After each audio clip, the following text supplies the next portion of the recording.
Assalamu alaikum warahmatullah. Innal hamdalillah nahmaduhu wa nasta'inuhu man yahdihillahu fala mudilla lahu wa man yudlil fala hadiya lahu.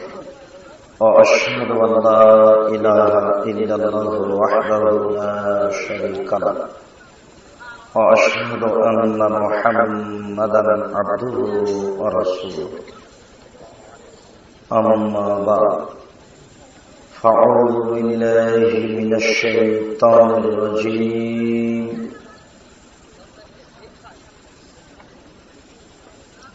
فصل لربك عن بريدة رضي الله تعالى عنه قال قال رسول الله صلى الله عليه وسلم بين العبد وبين الكفر ترك الصلاة رواه أبو داود بسند صحيح।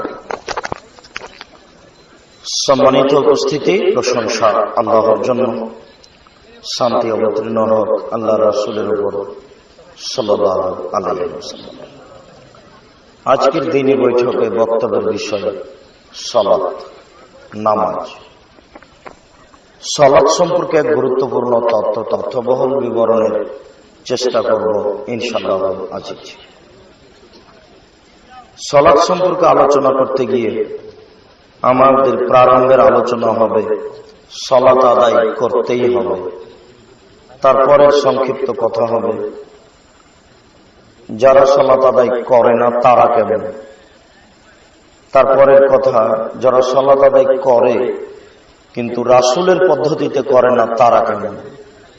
তারপরে সংক্ষিপ্ত কথা হবে কিভাবে সালাত আদায় করতে হবে। উল্লিখিত বিষয়ের উপরে কথা বলার পূর্বে আপনাদের জন্য সংক্ষিপ্ত কয়েকটি কথা। তার প্রথম কথা হচ্ছে আমাদের জেনে রাখা ভালো হবে যে দুনিয়াতে দুটি পাপ রয়েছে যার নিজস্ব ক্ষমতা রয়েছে। সব পাপের নিজস্ব ক্ষমতা নেই। যেমন এই ছেলেরা, তোমাদের কথা বলা প্রয়োজন হচ্ছে কেন? তোমরা আশেপাশে দেখো অন্য কেউ কথা বলছে নাকি? এদিকে খেয়াল করো।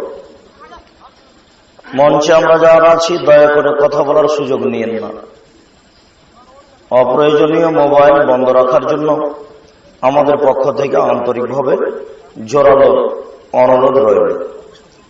অনুরোধ রক্ষা করে ভদ্রতা বজায় রেখে গুরুত্বপূর্ণ আলোচনা শুনবেন বলে আমাদের পক্ষ থেকে আন্তরিক দাবি। বলছিলাম দুনিয়াতে দুটি পাপ রয়েছে যার নিজস্ব ক্ষমতা রয়েছে। সব পাপের নিজস্ব ক্ষমতা নেই। যেমন জিনা একটা মহাপাপ। রাসূল সাল্লাল্লাহু আলাইহি ওয়াসাল্লাম বলেন, আল বিকরু বিল বিকরি জিলদু মিয়া তাগরিবু সানা।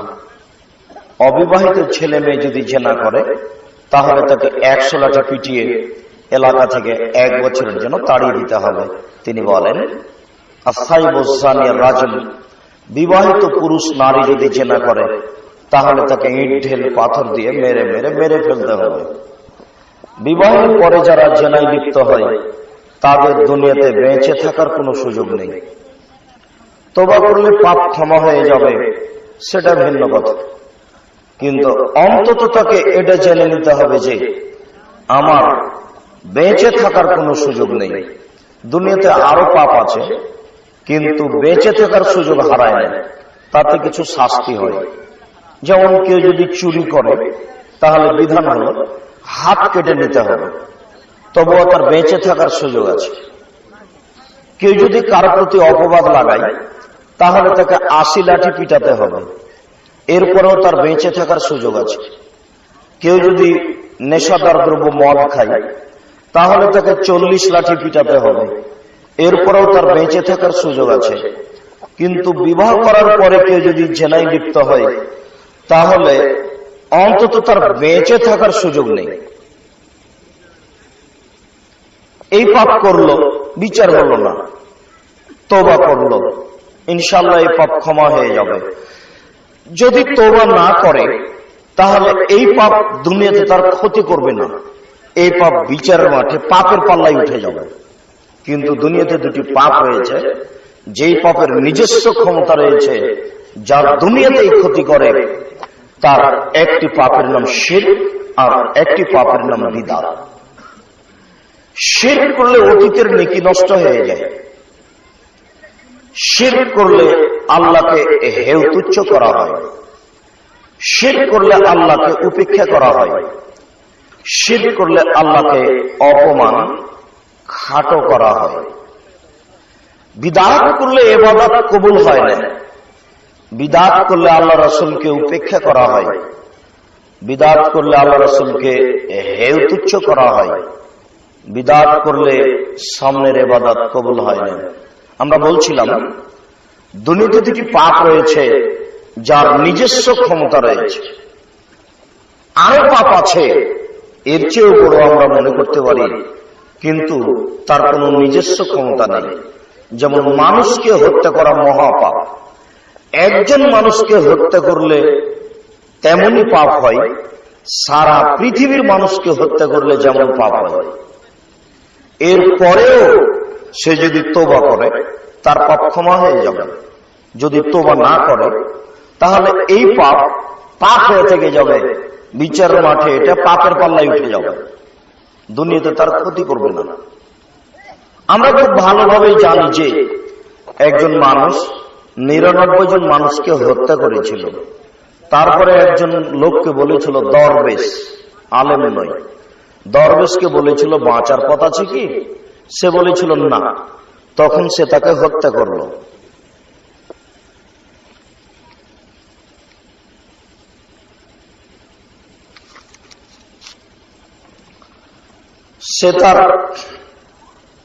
সে ব্যক্তিকে হত্যা করলো, 100 জন হল।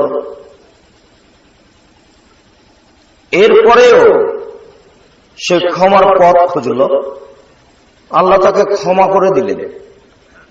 100 জন মানুষকে হত্যা করার পরেও সে ক্ষমা পেয়ে গেল। অথচ মানুষ হত্যা করা মহাপাপ।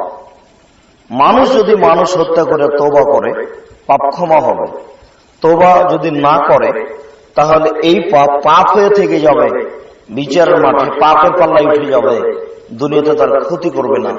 কিন্তু দুনিয়াতে দুটি পাপ রয়েছে যার নিজস্ব ক্ষমতা রয়েছে, যার দুনিয়াতেই ক্ষতি করে, পরকালে তো করে করে। বলতে পারেন পাপ দুটি কি? শিরক ও বিদআত। আমরা যেহেতু আজকের এই বিষয়ে আলোচনা করতে চাচ্ছি না, কাজে আমরা একটা সংক্ষিপ্ত টিকা রেখে যেতে পারি শিরক বিদআতের।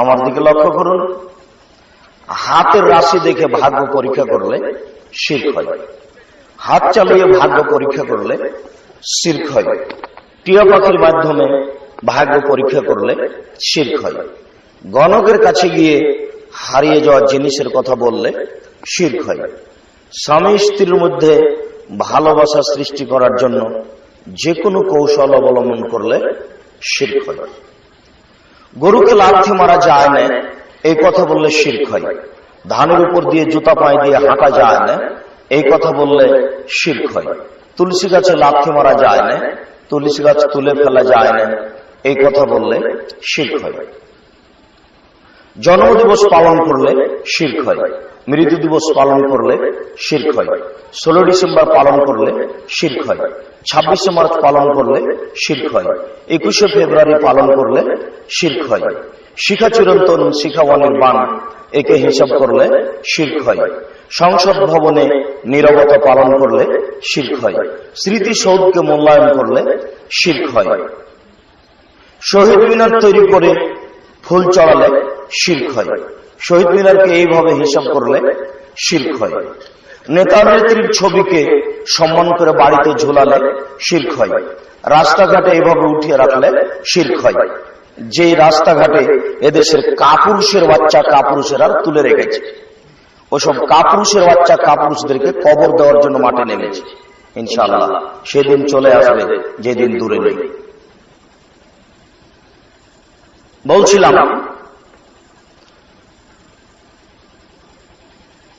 অষ্টাধাতুর আংটি ব্যবহার করলে শিরক হয়, তামার বালা ব্যবহার করলে শিরক হয়, ঘড়ি জাতীয় বালা হাতে ব্যবহার করলে শিরক হয়, মায়ের কসম করলে শিরক হয়, দুই চোখের কসম করলে শিরক হয়, তামার বালা ব্যবহার করলে শিরক হয়, অষ্টাধাতুর আংটি হাতে করে দিলে শিরক হয়।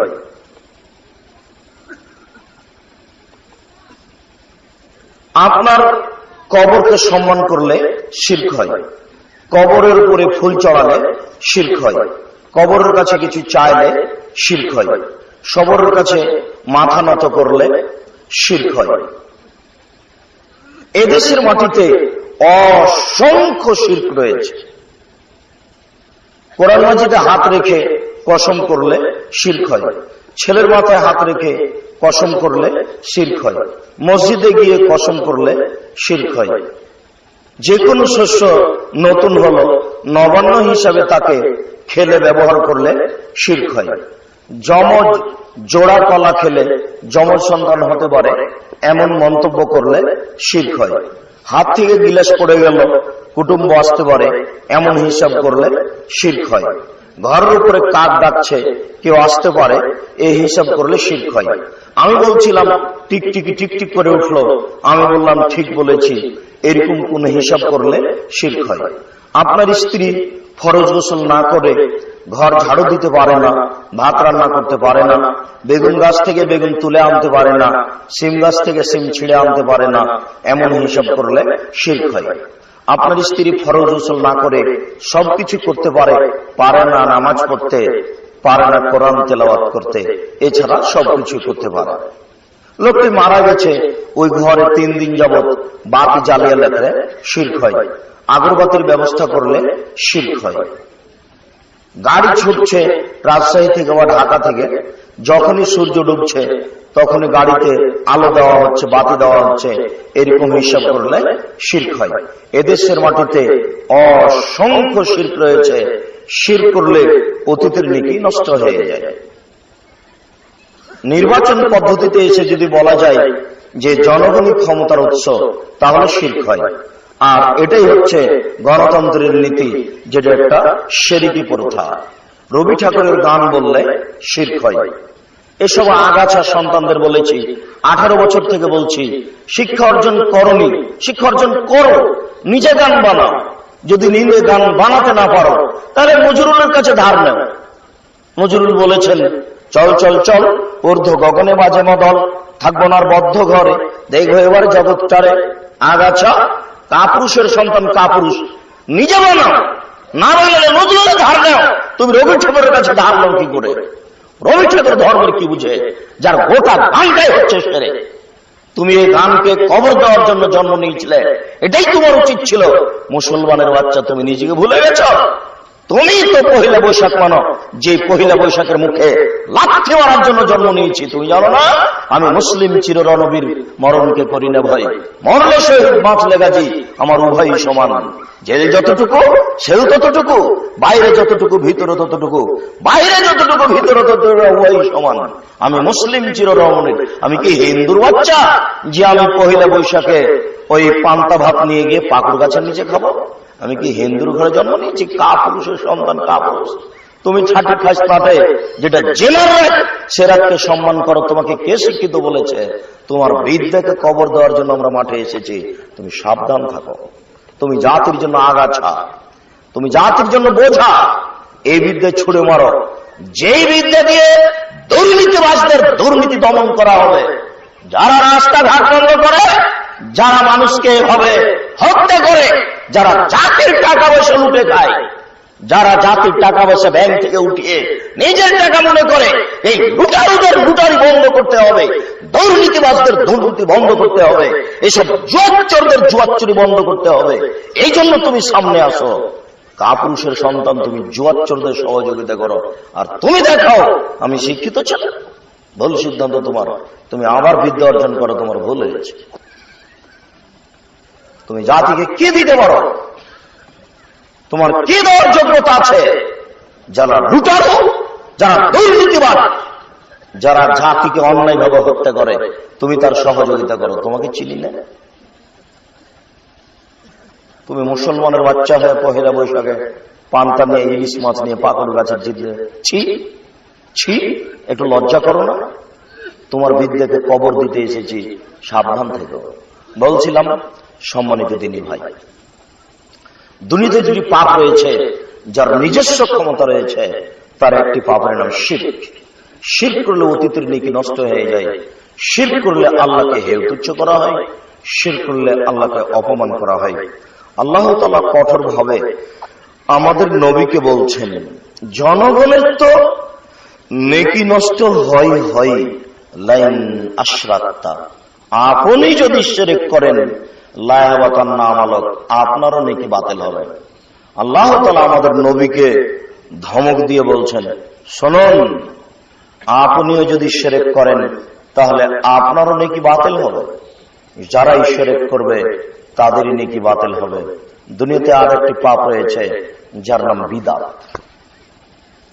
বিদআত করলে ইবাদত কবুল হয় না। আমি আপনাদের এলাকায়, অন্তত এই এলাকাতে নতুন, আমি বিশ্বাসী যে আমাদেরকে অবগত আছেন, এরপরে জায়গা হিসেবে নতুন, কাজে আপনাকে আমি সম্পূর্ণ বেদাতের কোন তালিকা দিচ্ছি না, এতটুক সংক্ষিপ্ত যে ওই যে মহিলা বৈঠকে বলেছে, আপনার ওই পুরুষের বৈঠকে লোকটা বলেছে মাগরিবের পরে 6 রাকাত সালাতুল আওয়াবিন নামাজ পড়লে 12 বছরের নেকি হয়, এই কথাটা মিথ্যে, এ হাদিস জাল।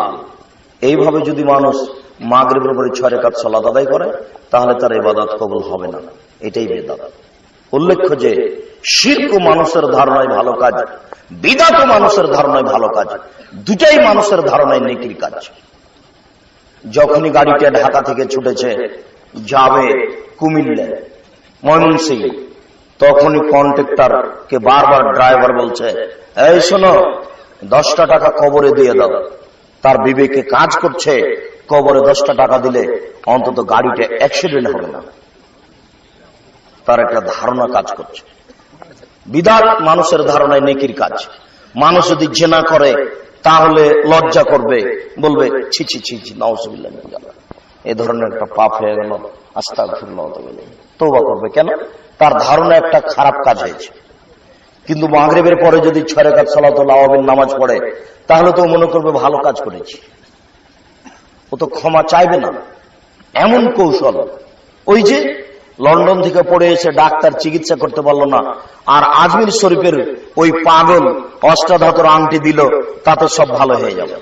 আবার এমন আংটি দিল, বলে দিল যে কোনোদিন খুলতে পাবেন না, খুললে আবার ফিরে আসবে, তার মানে ও যেন কোনোদিন আর মুসলমান হতে না পারে। আশ্চর্য কৌশল। বোকা মানুষের মাথায় গোবর আছে, ওই নিয়ে ব্যস্ত আছে, হিসাবও করে না যেটা কেমন ঔষধ। ঔষধ যদি হয় তাহলে 8 দিন চললো, 15 দিন চললো, 3 মাস চললো, 6 মাস চললো, মরা পর্যন্ত চলে কি করে? এই কোন ধরনের ঔষধ? বিদআত মানে নেকির কাজ। লোকটা মরে মরে, জান যায় যায়, লোকটা মরে মরে, জান যায় যায়। আল্লাহ রাসূল বলছেন, লাক্কিনু মাউতাকুম লা ইলাহা ইল্লাল্লাহ, তোমাদের মুমূর্ষ ব্যক্তিকে লা ইলাহা ইল্লাল্লাহ স্মরণ করো। লাভ কি হবে? কোন ফাঁকে যদি ওই লোকটাই বলে লা ইলাহা ইল্লাল্লাহ, তাহলে জান্নাতে চলে যাবে। কিন্তু আপনি মুমূর্ষ ব্যক্তির পাশে সূরা ইয়াসিন পড়ছেন কেন? এটা কে বলল? কোরআন মাজিদ পড়ছেন কেন? এটা কে বলল? এর নাম বিদআত। কোরআন মাজিদ পড়লে পাপ হবেই, এর নাম বিদআত। আমার মাযহাবী ভাইরা ভাগ করেছে মাগরিবে মরার পরে, আর আহলে হাদিস ভাইরা ভাগ করেছে মরার আগে, ভাগাভাগি করে নিয়েছে। অথচ এটাও বেদাত, ওটাও বেদাত। মানুষ মারা গেলে 2টা কাজ চালু থাকে, একটা মুখের দোয়া আর একটা আর্থিক দান। বাপ যেদিন মরেছে সেদিন গরু জবাই করে খাওয়ালে পাপ হবেই, 40 দিনের দিন গরু জবাই করে খাওয়ালে পাপ হবেই। এরই নাম রাসূলকে অপমান করা। আবার আশ্চর্য, আপনাদের এলাকায় ওই গরু জবাই করেছে তো আত্মীয় স্বজন সবাই খাচ্ছে, তো বাপের নামে যেটা করেছেন সেটা তো এমনিতেই বেদাত হয়েছে, ওটা একটা পাপ। তো সবাই খাচ্ছেন কেন? যেটা করেছেন ওটা তো সাদকা, আর সাদকা হচ্ছে মানুষের ময়লা, যে ভিক্ষা করে বেড়াই সেই খাবে। তা আপনার ওই সম্রাট ধনী চাচা কখন ভিক্ষুক হলো যে ও এসে খাচ্ছে? বুঝতে পারলেন না মনে হয়? ও তো কোটিপতি ধনী নাকি ঢাকায় থাকে, তো ওকে ভিক্ষুক বানালেন কি করে? ও যে ওইটা খাচ্ছে, মরা মানুষের নামে যেটা করা হয় সেটা সাদকা, বুঝলেন কি না? বুঝেন তো? আমি রাজশাহী চাঁপাই নবগঞ্জের মানুষ, এখন ভাষা বুঝতে একটু অসুবিধা হয় নাকি? শুক্রিয়া, জাযাকুমুল্লাহ খায়র। জেনে বুঝে এরকম অন্যায় করিয়েন না। এই যুবক, তোমাকে পিছনে সরিয়ে নেওয়ার জন্য আর একটা কথা বলি। আসলে তোমাকে দেখলে আমার খুব ভারী লাগে। তুমি জানো, একজন মুসলমান মারা গেলে আর একজন মুসলমান শোক পালন করবে 3 দিন, আর স্বামী যদি মারা যায় তাহলে স্ত্রী শোক পালন করবে 4 মাস 10 দিন। তুমি 40 বছর পরেও শোক পালন করছো। তোমাকে আমি চিনি না। তুমি রাস্তার 2 ধারে দিয়ে লম্বা ব্যানার দিয়ে লিখে রেখেছ, কি তুমি লিখে রাখনি?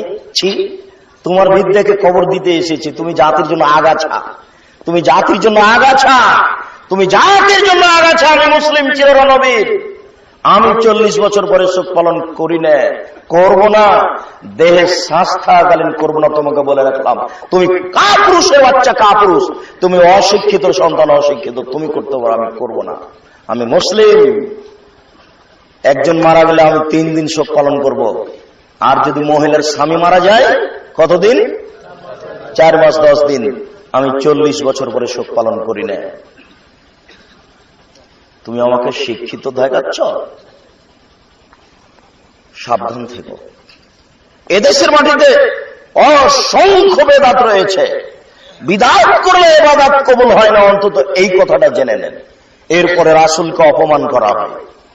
মুরব্বী, আজকে ফজরের সালাতের পরে বলবেন, আহমদ, তুমি তো বাবা আমাদের মসজিদে 20 বছর থেকে ইমামতি করছো, বলো তো আমাদের গ্রামে কোনো বেদাত আছে? যদি না থাকে আলহামদুলিল্লাহ, ভালো কথা। আর যদি থাকে তাহলে সেটা বলো কোনটা, আমরা সেটা পরিহার করবই। কেন? আব্দুর রাজ্জাক সাহেব সেদিন বলে গেলেন যে আল্লাহর নবী বলেছেন, মান আওয়া মুহদাসান, কেউ যদি বিদআত করে লা ইকবালু আনহু আদলু সারফ, তাহলে তার ফরজ ইবাদত কবুল হবে না, নফল ইবাদত কবুল হবে না।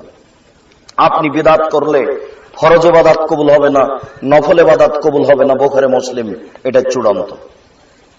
ইমাম সাহেব নামাজ শুরু হতে যাচ্ছে ঈদের মাঠে, তাই বলছে আর 5 মিনিট আছে, আসেন আসেন, আর 5 মিনিট আছে।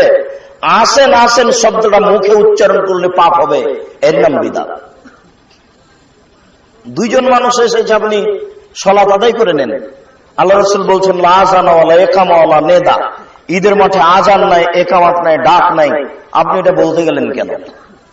এদেশের মাটিতে অসংখ্য বেদাত রয়েছে। আজকের জন্য সংক্ষিপ্ত এটুকুই রেখে আমরা সামনের দিকে যাচ্ছি। আপনি জেনে নিন মুরব্বির কাছে, ইমাম সাহেবের কাছে কত বেদাত আছে। উনি যদি বলেন বেদাত নেই, তাহলে এই কথা মিথ্যা হয়েছে। গোটা গ্রামটা বেদাতে পূর্ণ হয়ে আছে। আমি আপনাকে কথায় কথায় দেখাতে পারি। আপনার ঘুম থেকে নিয়ে আবার ঘুমানো পর্যন্ত আমি শত শত হাজারো হাজার দেখাতে পারি। এক মমর্ষ ব্যক্তিকে শুরু করে জানাজা মাটি দেওয়া পর্যন্ত 241টা বেদাত আছে। এলাকা ভিত্তিক আরো বেশি হতে পারে। তার মধ্যে সূচনাতে আপনাকে একটা দেখিয়েছি, একটু আরেকটা দেখাই। মানুষ অসুস্থ হলে দেখতে যেতে হবে, তো মসজিদে টাকা নিয়ে হাত তুলে দোয়া করলেন, মানে ওটা হলো বিদআত। আল্লাহ রাসূল করেননি যেটা, সেটা আপনি করতে গেলেন কেন?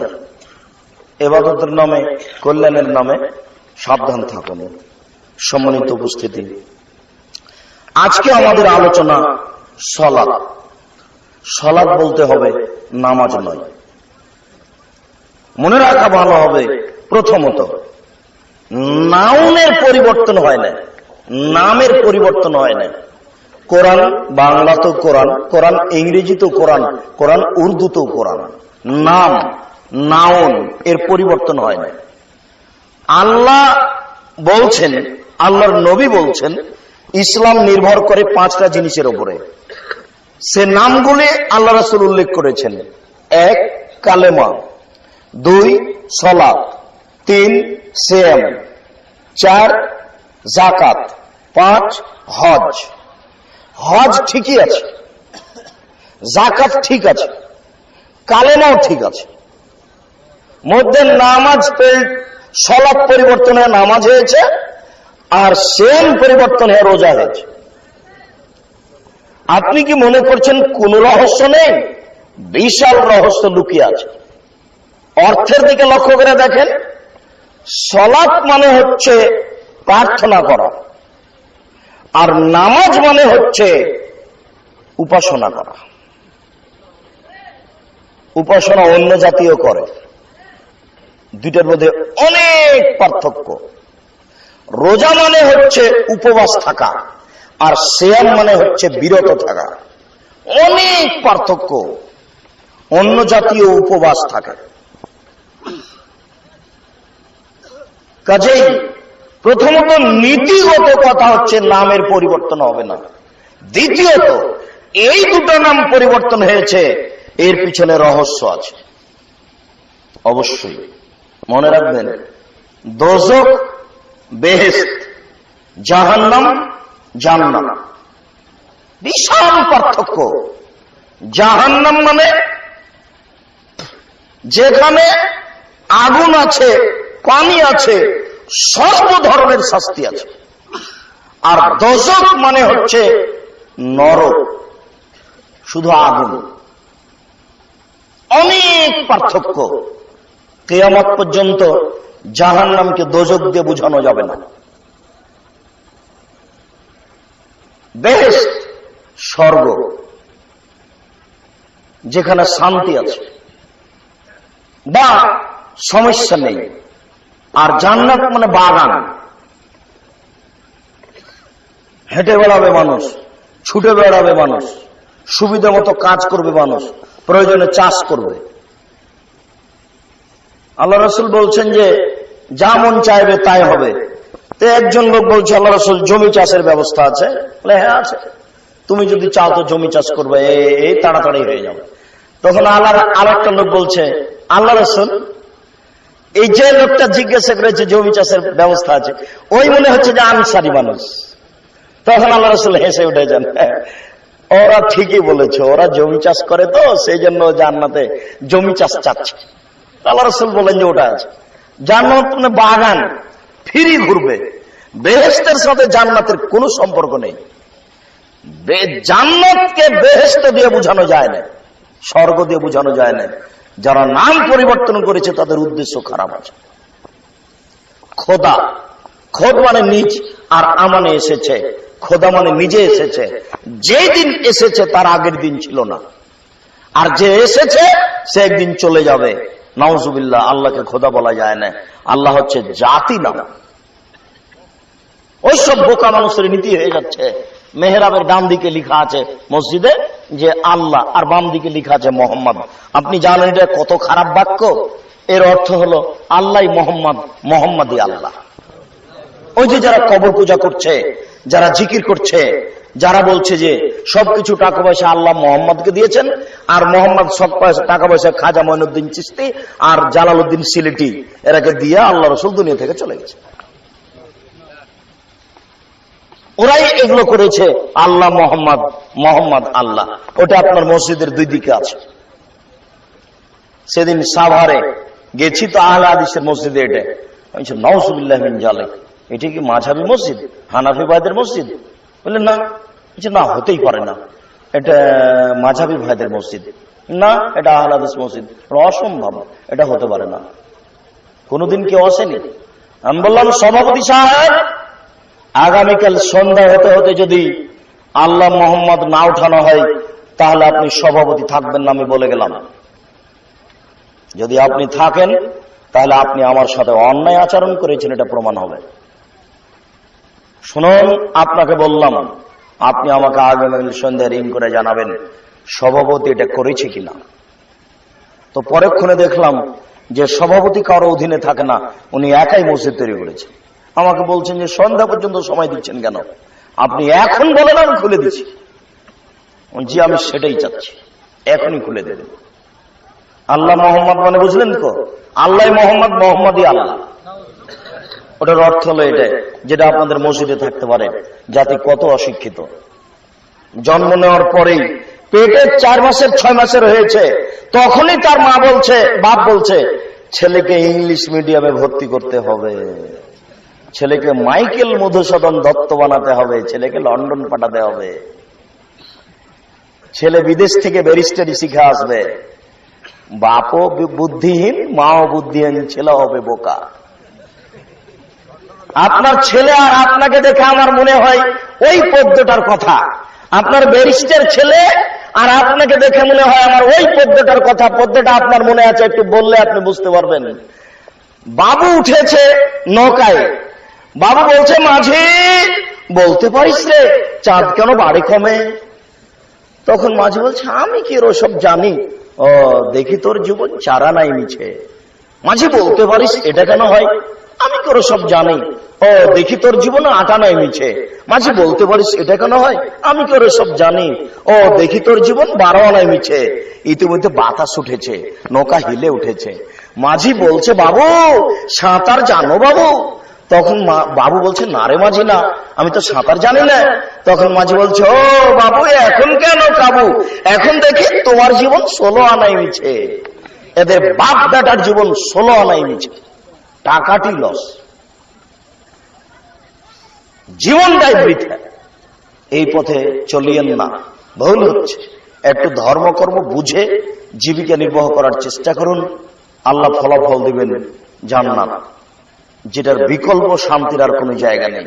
বলছিলাম, সম্মানিত দিনী ভাই, নামাজ না বলে সালাত বলার চেষ্টা করতে হবে।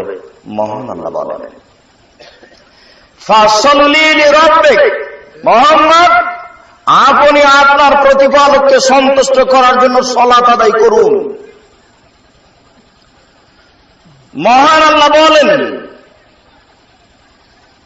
আকিমিস সালাত লিযিকরি, তোমরা সালাত আদায় করো আমাকে ডাকার জন্য। মহান আল্লাহ বলেন, ইন্নাস সালাতা তানহা আনিল ফাহশাই ওয়াল মুনকার ওয়া লাযিকরুল্লাহি আকবার, নিশ্চয় সালাত মানুষকে অশ্লীল অপছন্দ কাজ থেকে দূরে রাখে। নিশ্চয় সালাত আল্লাহকে ডাকার সবচেয়ে বড় মাধ্যম। নিশ্চয় সালাত সবচেয়ে বড় জিকির। সালাত দিয়ে আল্লাহকে যত ডাকা যায় আর কোন ইবাদত দিয়ে আল্লাহকে তত ডাকা যায় না। ইবাদতের জগতে সবচেয়ে দামি ইবাদত হলো সিয়াম, রোজা। সিয়াম দিয়ে আল্লাহকে যত ডাকা যায় আর কোন ইবাদত দিয়ে আল্লাহকে তত ডাকা যায় না। সিয়াম দিয়ে আল্লাহকে যত সন্তুষ্ট করা যায় আর কোন ইবাদত দিয়ে আল্লাহকে তত সন্তুষ্ট করা যায় না। সালাত দিয়ে আল্লাহকে যত ডাকা যায় আর কোন ইবাদত দিয়ে আল্লাহকে তত ডাকা যায় না। সালাতই হচ্ছে আল্লাহকে ডাকার সবচেয়ে বড় মাধ্যম। একটু উল্লেখ্য যে অত্র আয়াতে বলা হচ্ছে সালাত মানুষকে অশ্লীল কাজ থেকে দূরে রাখে। এই কথাটার সাথে বাস্তব কিছু বোঝা গেল না। বহু মহিলাই বোরখা পরে থাকে, 5 ওয়াক্ত সালাত আদায় করে, তাহাজ্জুদ পড়ে, এরপরেও জেনায় লিপ্ত আছে।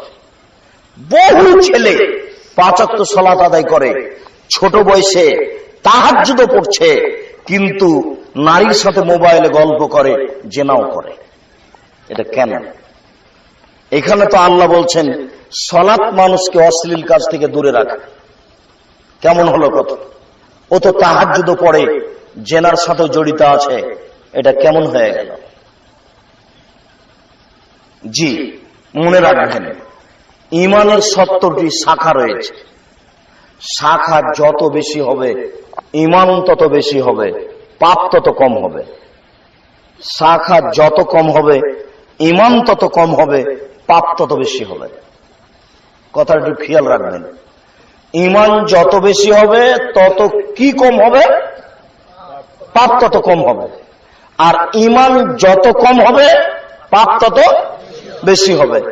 এই লোকটা তাহাজ্জুদ পড়ে বটে, কিন্তু ইমান কম, এই জন্য এইসব পাপ হচ্ছে।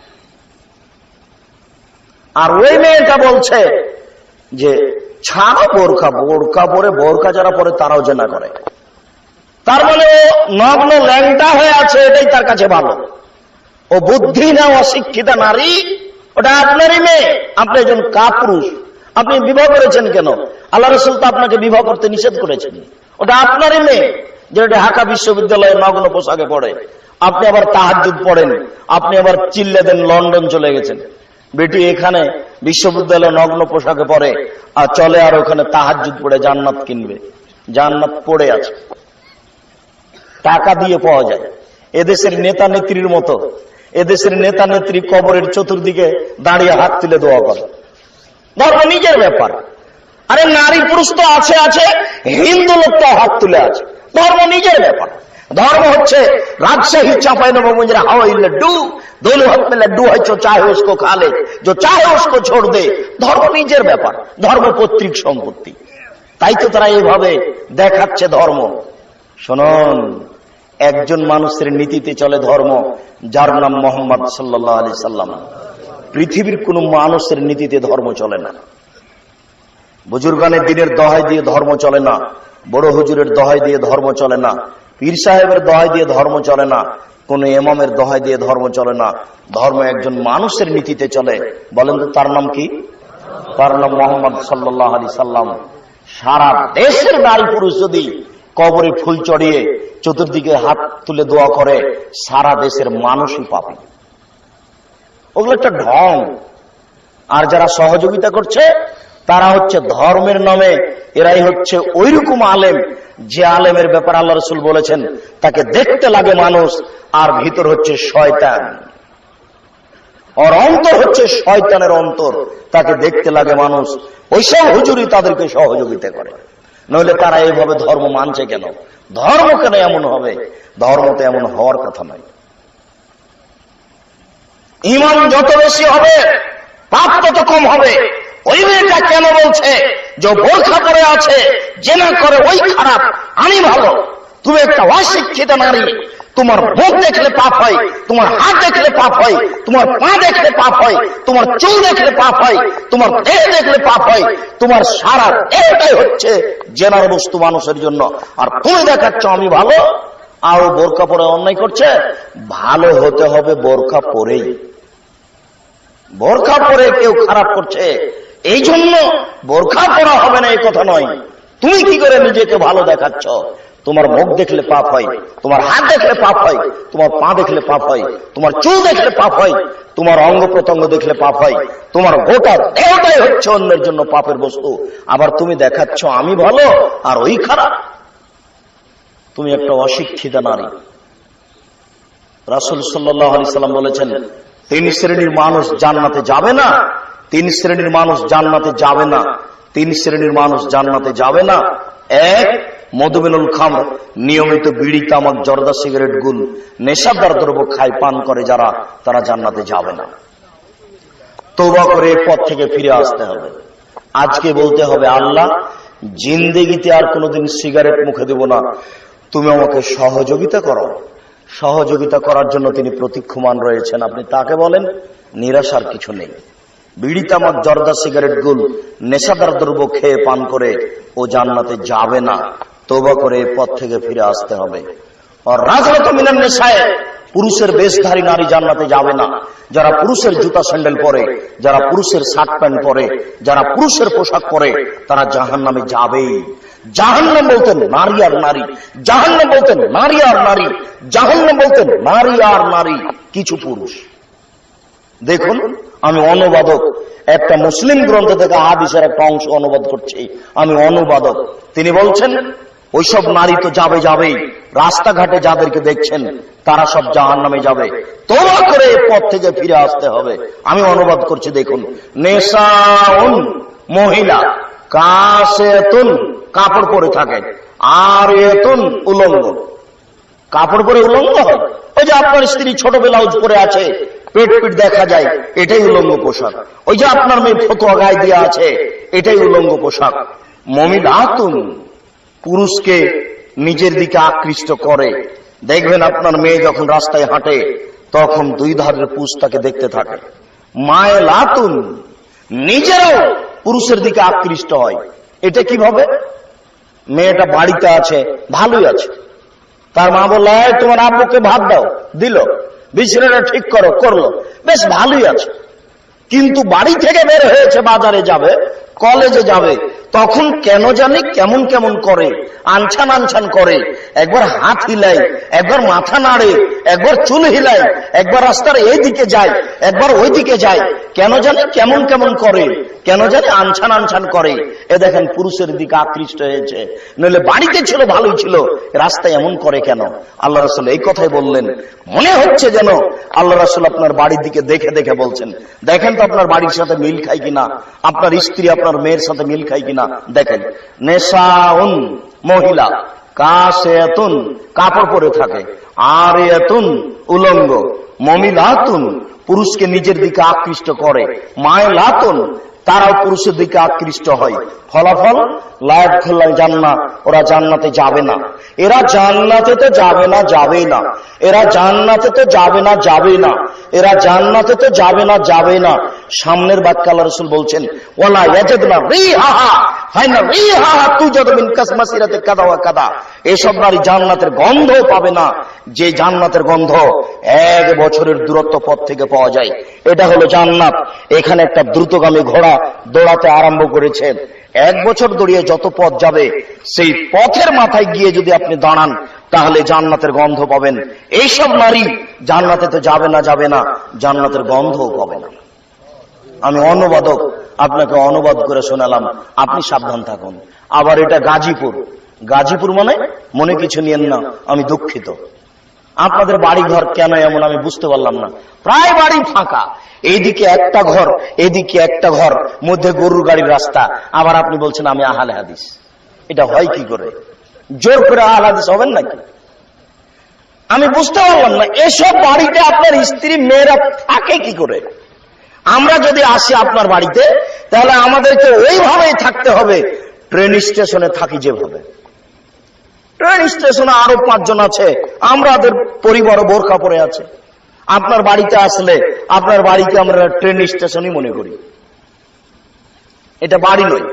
দেখেন, 1999টা বাড়ি ঘেরা নাই। পাশের যেটা আছেন এখনই নিয়ে চলেন, বক্তব্য বন্ধ করে। আমি দেখাচ্ছি এই বাড়ি চলবে না, এটা আহলে হাদিসের বাড়ি নয়। চলেন না, দেখাচ্ছি। একটা বাড়ি ঠিক আছে, এটা আমি বিশ্বাস করি না। ঘটনা এমন কেন আমি বুঝতে পারলাম না। ওইটা ময়মনসিংহ, জামালপুর। ওরা ধর্ম মানে না মানা ভিন্ন কথা, ওদের তো বাড়ি ঘেরা আছে, আছে আবার ডবল বাড়ি তাদের, একটা ভিতর বাড়ি একটা বাহির বাড়ি। রাখাল কিষান বাহির বাড়িতে থাকে, ভিতর বাড়িতে যায় না। ওরা এমন হলো, আপনারা কেন এমন হলেন? গাজীপুর, খুলনা, ফরিদপুর, আপনার ওই কুমিল্লা, ওইদিকে সাতক্ষীরা, সব একই রকম। এইদিকে একটা ঘর, ওইদিকে একটা ঘর, মধ্যে গরুর গাড়ির রাস্তা। কিভাবে সংসার চলাই না বুঝতে পারি না। জোর করে আমিন বলে আহলে হাদিস হওয়ার চেষ্টা করিয়েন না, ভুল হিসাব। ওদের টুঙ্গির আখেরে মোনাজাত করাই হবে। সারা পৃথিবীর সবাই যদি টুঙ্গির আখেরে মোনাজাতে উপস্থিত হয়, সবাই পাপী, সবাই হবে। এটা হচ্ছে রাসূলকে অপমান করা কাজ। সেদিন আপনাকে আমি বললাম না, বলতে পারেন দুনিয়াতে একটা ইবাদত আছে, যে ইবাদত করতে গেলে মানুষ আল্লাহর মেহমান হয়। দুনিয়াতে আর কোন ইবাদতে মানুষ আল্লাহর মেহমান হয় না। বলেন তো সেই ইবাদতটা কি? হজ। তাহাজ্জুদ পড়লেও মানুষ আল্লাহর মেহমান হয় না। রমজান মাসে সিয়াম পালন করলে মানুষ আল্লাহর মেহমান হয় না। কিন্তু হজ করতে গেলে মানুষ কি হয়? আল্লাহর মেহমান হয়। আর একটা কথা মনে রাখবেন, আরাফার মাঠে যত মানুষের পাপ ক্ষমা হয়, দুনিয়াতে আর কোনদিন আর কোন জায়গায় তত ক্ষমা হয় না। তাহলে সবচেয়ে দামি জায়গা কোনটা হলো বলেন তো? আরাফার মাঠ। আমাদের ধারণাই কাবা ঘরের ইমাম ভালো মানুষ, তো কাবা ঘরের ইমাম আরাফার মাঠে এই ৭৮ লক্ষ হাজি আল্লাহর মেহমান বা 1 কোটি আল্লাহর মেহমানকে নিয়ে আখেরি মোনাজাত করেন না কেন? ও আল্লাহর মেহমানকে নিয়ে আরাফার মাঠে আখেরি মোনাজাত চলে না। আরে ঢাকা টুঙ্গিতে তুরাগ নদীর তীরে পেশাব পায়খানার উপরে আখেরি মোনাজাত চলে। এ তো কানাকে হাইকোর্ট দেখানোই হলো। আশ্চর্য, বুঝতেও চায় না, বুঝার প্রয়োজন মনে করেন। মাথায় গোবর থাকার মতো কেউ ভাবেও না, ভাবা প্রয়োজনও মনে করে না যে ওখানে আখেরি মোনাজাত চলে না তো এখানে চলে কেন। এরই নামে বিদআত। যে কাজ ইবাদত আল্লাহ রাসূল করেননি সে ইবাদত করে জান্নাত কেনার চেষ্টা করিয়েন না। জান্নাত সহজে পাওয়া যায় না, জাহান্নাম সহজে পাওয়া যায়। আপনি সাবধান থাকুন। বলছিলাম মহান আল্লাহ বলেন, হাফিজু আলাস সালাওয়াত ওয়াস সালাতুল উস্তা, তোমরা 5 ওয়াক্ত সালাত আদায় করো, বিশেষভাবে আসরের সালাত আদায় করো নির্ধারিত সময়ে সুন্দর করে। 5টায় আসরের সালাত হবে না, 5:30টায় 6টায় হবে না, 3:30টায় 3:45টায় এইরকম সময় আসরের সালাত আদায় করতে হবে। এটাই চূড়ান্ত, বিকল্প পথ থেকে ফিরে আসতে হবে। বলছিলাম মহান আল্লাহ বলেন, কাদ আফলাহাল মুমিনুন আল্লাযীনা হুম ফি সালাতিহিম খাশিউন, ওরাই সফল হলো যারা ভয় ভীতি নিয়ে সালাত আদায় করলো। ভয় ভীতি নিয়ে সালাত আদায় করলে সফল হবেন ইনশাআল্লাহ। এতক্ষণ পর্যন্ত সংক্ষিপ্ত বিবরণে আমরা বুঝতে পারছিলাম সালাত আদায় করতে হবে। রাসূল সাল্লাল্লাহু আলাইহি সাল্লাম বলেছেন, ইসলাম নির্ভর করে 5টি জিনিসের উপরে, তার 2 নম্বর হচ্ছে সালাত। রাসূল সাল্লাল্লাহু আলাইহি সাল্লাম মুআজকে বললেন, মুআজ ইন্নাকা তাতি আহলা কিতাবিন ফাদউ ইলা শাহাদাতিন লা ইলাহা ইল্লাল্লাহ ওয়া আন্না মুহাম্মাদুর রাসূলুল্লাহ, তুমি ইহুদি খ্রিস্টানদের নিকটে যাচ্ছ, তুমি সর্বপ্রথমে মানুষকে বলো, তারা বলবে আমি সাক্ষ্য দিচ্ছি আল্লাহ ব্যতীত কোনো মাবুদ নাই, আমি সাক্ষ্য দিচ্ছি মুহাম্মদ আল্লাহর রাসূল, হাইনুম আতাউ লিযালিক। তারা যদি এলে মেনে নেয় তাহলে তুমি বলবে ইন্নাল্লাহ কাদ ফারাজ আলাইহিম খামসা সালাওয়াতিন ফিল ইয়াউমিল লাইলা, আল্লাহ 24 ঘন্টায় 5 ওয়াক্ত সালাত ফরজ করেছেন। সংক্ষিপ্ত বিবরণে আল্লাহ রাসূলের ভাষাতে বুঝতে পারছিলাম সালাত ফরজ। সম্মানিত উপস্থিতি, সালাত আদায় করতেই হবে যে কোনো মূল্যে। ওযু করে সালাত আদায় করতে হয়, পানি নেই, তায়াম্মুম করে সালাত আদায় করতে হবে, মাটি নেই, বিনা ওযুতে বিনা তায়াম্মুমে সালাত আদায় করতে হবে।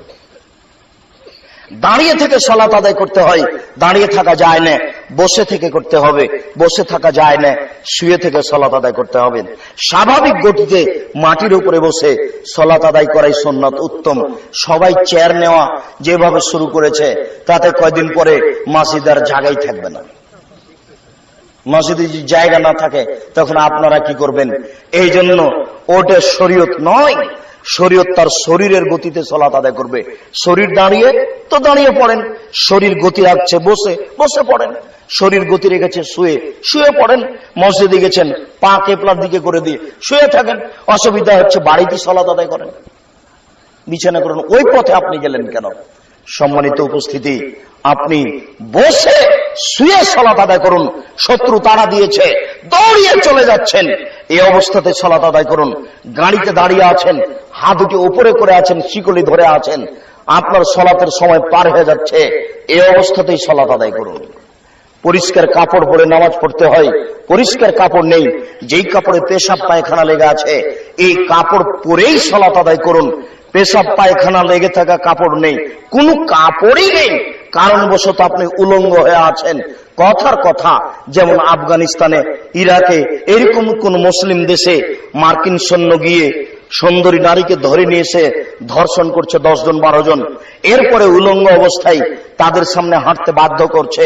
এই সময়ে যদি নামাজের টাইম হয়ে যায় তাহলে এই মুসলিম নারীকে মার্কিন সৈন্যের সামনে উলঙ্গ অবস্থাতে নামাজ পড়তে হবে, পড়তেই হবে। নামাজ এমন একটা ইবাদত যার বিকল্প কোনো পথ নেই। মাওলানা আশরাফ আলী থানভী রাহিমাহুল্লাহ, মাওলানা আশরাফ আলী থানভী হানাফি রাহিমাহুল্লাহ একটা কথা বলেছেন, কথাটা ঠিক নয়, কিন্তু নামাজের গুরুত্ব দেখাতে গিয়ে তিনি বলছেন যে একজন মহিলার বাচ্চা যদি অর্ধেক প্রসব হয় আর অর্ধেক প্রসব হতে বাকি থাকে, এই সময়ে যদি নামাজের টাইম হয়ে যায় তাহলে অর্ধেক বাচ্চাকে নিয়ে এই মহিলাকে সালাত আদায় করতে হবে। ভুল হচ্ছে ফতোয়া। একটা মহিলার বাচ্চা প্রসব হচ্ছে, এই সময়ে যদি রক্ত বা সাদা কিছু দেখা দেয় তাহলে তাকে সালাত আদায় করতে হবে না। রক্ত বা সাদা কিছু দেখা যায় না, প্রচন্ড প্রসব বেদনা, এই প্রসব বেদনা অবস্থাতে তাকে সালাত আদায় করতে হবে, করতেই হবে যে কোনো মূল্যে। সালাত এমন একটা ইবাদত যার কোনো বিকল্প নেই। হজের বিকল্প আছে, আমি অসুস্থ আর একজনকে টাকা দিলাম, ও হজ করলো, হজ আমার হয়ে গেল। সিয়াম রোজার বিকল্প আছে, আমি অসুস্থ ফকিরকে সকাল সন্ধ্যা খাওয়ালাম, রোজা আমার, সিয়াম আমার হয়ে গেল। কিন্তু এরকম সলাত নয়। ওই হুজুর মিথ্যা করে আপনার ঠগিয়ে একটা কাজ করে চলে গেছে। যে হুজুর মিলাদ করে, ছাত্র নিয়ে এসে কোরআন মাজিদ পড়ে, ওই হুজুর এসে বলছে, এই ছেলে, তোমার পিতার কয় ওয়াক্ত নামাজ কাজা হয়েছে? 3 ওয়াক্ত। 5 5 5 1500 টাকা জরিমানা দাও, কাফারা দিয়ে জানাজা করে চলে গেল। সলাতের কোনো কাফারা নেই, সলাতের উমরি কাজা নেই। উমরি কাজা পড়লে পাপ হবে, সলাতের কাফারা দিলে পাপ হবে। সলাতের কোনো কাফারা নেই, সলাতের কাফারাই হচ্ছে সলাত। যে কোনো মূল্যে সলাত আদায় করতে হবে। এই কারণে সেই কালে ইমাম আহমদ ইবনে হাম্বল রাহমাহুল্লাহ বলেছিলেন, কেউ যদি অলসতা করে 1 ওয়াক্ত সলাত ছেড়ে দেয় তাহলে তাকে হত্যা করতে হবে। এই কারণে সেই কালে ইমাম আবু হানিফা রাহমাহুল্লাহ বলেছেন, কেউ যদি অলসতা করে 1 ওয়াক্ত সলাত ছেড়ে দেয় তাহলে তাকে জেলখানায় বন্দী করে পিটিয়ে সলাত আদায় করাতে হবে। বর্তমানে আরবি বিদ্বানগণ বলছেন, স্বামী নামাজ পড়ে, স্ত্রী পড়ে না, স্ত্রী সলাত আদায় করে, স্বামী সলাত আদায় করে না, তাহলে বিভাগ কেটে গেছে। চেয়ারম্যান লাগে না, মেম্বার লাগে না, গ্রাম সর্দার লাগে না, কাগজ কলম লাগে না, এমনিতেই বিভাগ গেছে। বিভাগ নেই। এখনো তারা বলছে আরবি বিদ্বানগণ, আমরা বলছি সলাত ত্যাগ করা মহাপাপ, সলাত ত্যাগ করা মহাপাপ। সলাত আপনাকে যে কোনো মূল্যে আদায় করতে হবে। এই জন্য বলেছি, এই ছেলেটার বয়স 15 বছর নামাজ পড়ে না, তাহলে তার বাপ নেই, এ কথাই ঠিক। আশেপাশের লোক বলছে, জি না আব্দুর রাজ্জাক সাহেব, এই ছেলের বাপ আছে। জি না, নেই। মিথ্যা কথা বলছেন আপনি। এই ছেলের পিতা নেই। জি না, আছে। ওই ছেলের পিতা নেই, এ কথাই ঠিক।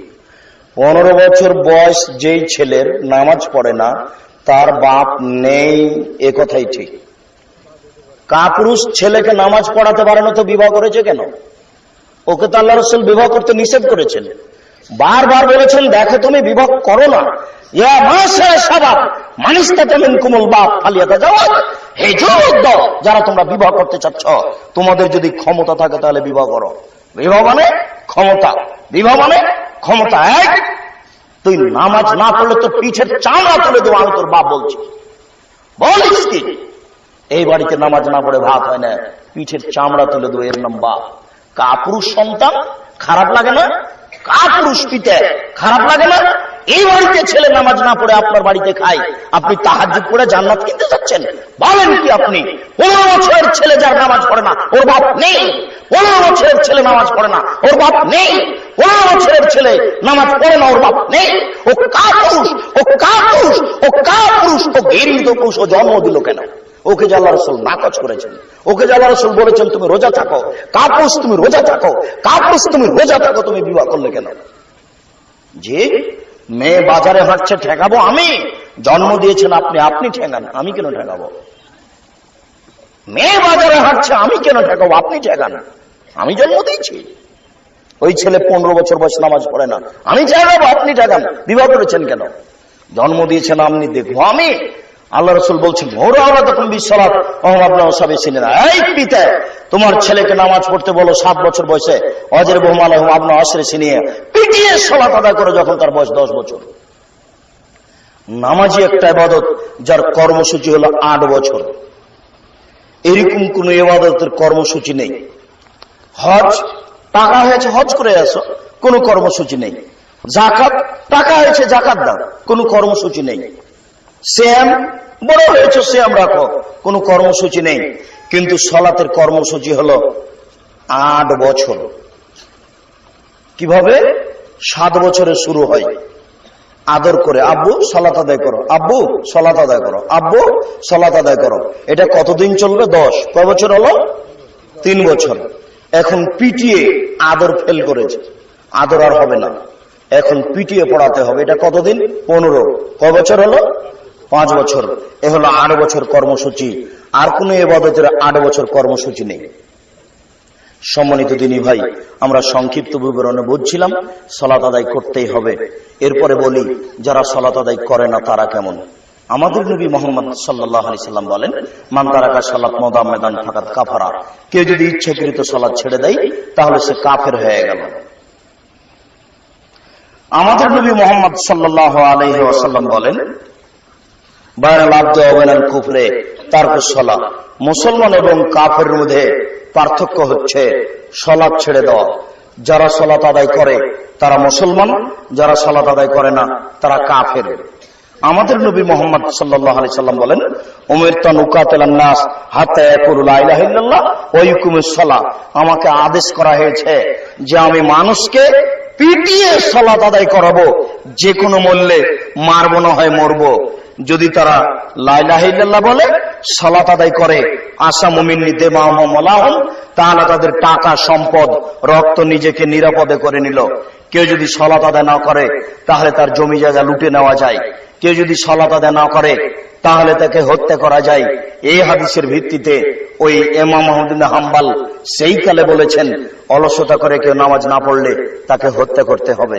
আমরা বলছি হত্যা করতে হবে না, তাকে পিটিয়ে সালাত আদায় করাতে হবে। এটাই শরীয়ত। সালাত আদায় না করলেও কাফের হয়ে যায়। সংক্ষিপ্ত বিবরণে বুঝলাম সালাত আদায় না করলে মানুষ কাফের হয়ে যায়। এরপর আমরা বলি যারা সালাত আদায় করে কিন্তু রাসূলের পদ্ধতিতে করে না তারা কেমন?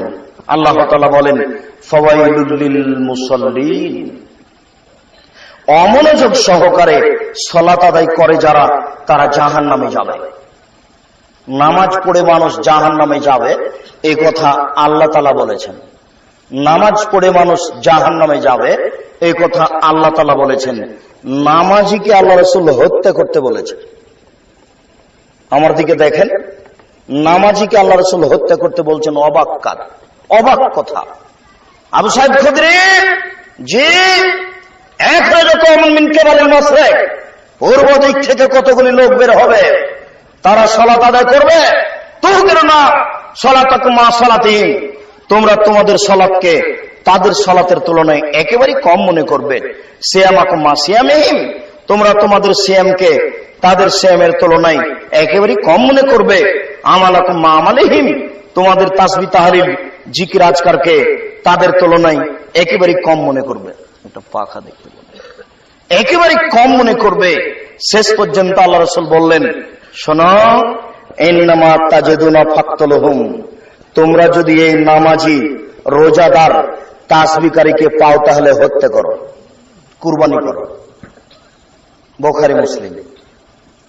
শুনুন, আল্লাহ রাসূল সালাত আদায়কারীকে হত্যা করতে বলছেন, আল্লাহ রাসূল সিয়াম পালনকারীকে হত্যা করতে বলছেন।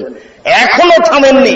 আল্লাহ রাসূল আরেকটা বাক্য বলছেন, ইন্নামা তাজিদুনা ফাকতুলহুম ওয়া ইন্না মিনাল আজরি লিমান কাতালাহুম, যারা তাদের হত্যা করতে পারবে তারাই সবচেয়ে বেশি নেকি পাবে। এটা কেমন হলো? যারা তাদের হত্যা করতে পারবে তারাই সবচেয়ে বেশি নেকি পাবে। সালাত আদায়কারীকে তো হত্যার যোগ্য, ওকে হত্যা করতে হবে, এটা তো হলোই। আবার যারা হত্যা করবে তারা সবচেয়ে বেশি নেকি পাবে।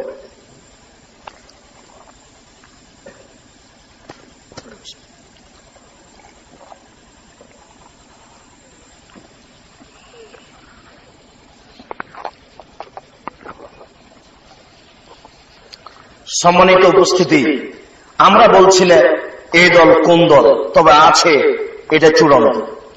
যদি চোখ খুলনা মাওলানা আব্দুর রব একজন সুযোগ্য সুদক্ষ পণ্ডিত বলছেন এই দল টুঙ্গির দল। আমরা বলি না এই দল টুঙ্গির দল, আমরা বলতেও চাচ্ছি না। তবে এই কথা চূড়ান্ত, এক শ্রেণীর নামাজিকে আল্লাহ রাসূল হত্যা করতে বলেছেন। আপনি খুঁজেন তারা কারা। এক শ্রেণীর রোজাদারকে আল্লাহ রাসূল হত্যা করতে বলেছেন। এক শ্রেণীর তাসবিহ তাহলিলকারীকে আল্লাহ রাসূল হত্যা করতে বলেছেন। আল্লাহ রাসূল বললেন, তোমরা আঙ্গুলে তাসবিহ গণনা করো, সুবহানাল্লাহ আলহামদুলিল্লাহ বলো। এখন দেখা যাচ্ছে মানুষ তাসবিহ দানায় তাসবিহ গণনা করছে, এটাই হলো বিদআত। সারা পৃথিবীর মানুষ যদি তাসবিহ দানায় তাসবিহ গণনা করে, সারা পৃথিবীর মানুষই গুনাহগার। এরাই রাসূলকে অপমান করে। তাসবিহ দানা তো আছে, এখন আবার মেশিনে তাসবিহ গণনা করছে। আল্লাহ রাসূলও বলছেন ওরা বেশি বেশি তাসবিহ গণনা করবে, ওদের কুরবানি করতে হবে। আমি অনুবাদক, আমি বলি না যে একে কুরবানি করেন, আপনাকেই বের করতে হবে সে কে। যে হাদিস আমি বলছি এই হাদিস বুখারীতে 18 বার এসেছে, 18 বার। বুখারীর শেষ আলোচনাতে আছে। আল্লাহ এবং আল্লাহ রাসূলের বিরোধিতা করা, আল্লাহ এবং আল্লাহ রাসূলের সাথে যুদ্ধ করার অধ্যায়ে অল্প পরে আছে এই হাদিস। এই হাদিসটা 18 বার এসেছে বুখারীতে, যেখানে আল্লাহ রাসূল বলছেন নামাজিকে কুরবানি করো, রোজাদারকে কুরবানি করো, তাসবিহ তাহলিলকারীকে কুরবানি করো। যেই আল্লাহর নবী বললেন একবার সুবহানাল্লাহ বললে আকাশ জমিনের মধ্যে যে ফাঁকা আছে সে ফাঁকা নেকিতে পূর্ণ হয়, সেই নবী বলছেন যে তাসবিহ গণনাকারীকে কুরবানি করো। তাহলে আপনাকে বুঝতে হবে না ঘটনা কি? আমি মনে হয় বুঝাতে পারছি না আপনাদের। ও হাদিস তো ঠিক, সুবহানাল্লাহ আলহামদুলিল্লাহ বলে ফাঁকা পূর্ণ হয় যায় নেকিতে, ওটাও বুখারী মুসলিম। আবার কুরবানি করো, এটাও বুখারী মুসলিম। যেই তাসবিতে রাসূলকে অপমান করা হয় ওই তাসবিহ গণনাকারীকে কুরবানি করতে হবে। রাসূলের নীতি আঙ্গুলে।